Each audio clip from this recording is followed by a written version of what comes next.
Superannuation was designed so people can live on something during their retirement. That was the purpose of it, OK? If people are getting $3 million in there and investing in all this, that's not the purpose of superannuation. They can continue to have those investments.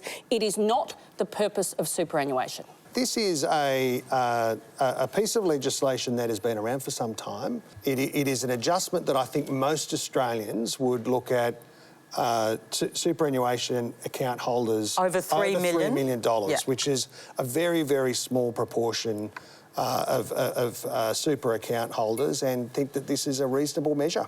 If you're an early stage company or a private company or a startup, you will often rely on private investors through their self-managed super funds to cut you a cheque, to buy you some runway to get your product to market.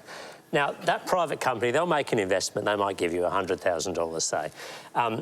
That amount may go to zero, it may go up 2 or 3 times in a subsequent private round, fundraising round. They will be having to pay tax on that unrealised gain, even though they've got no opportunity to have a liquidity event. They're no opportunity to sell out of the company's not going to go public. This is going to kill investment in the early stage startup sector, the sector that Tim is now responsible for.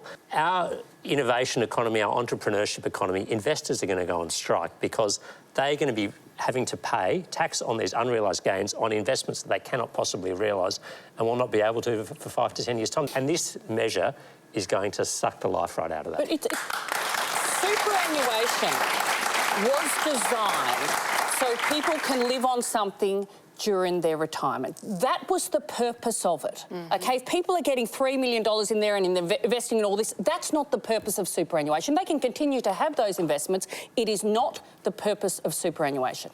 I'm not an expert in superannuation, but I think, you know, more broadly, I think we're in danger of falling into this trap that sometimes the Labor Party falls into and the Democrats have fallen into in the United States of tinkering around the edges and failing to be brave about the things that really do matter to Australians. And I think if we're going to be talking about things that are happening 30 years in the future, then we can be talking about some pretty brave, big things like, I don't know, acting on climate and the stuff that's really going to affect young Australians in particular, rather than, you know, getting worried about super balances being that are already over $3 million.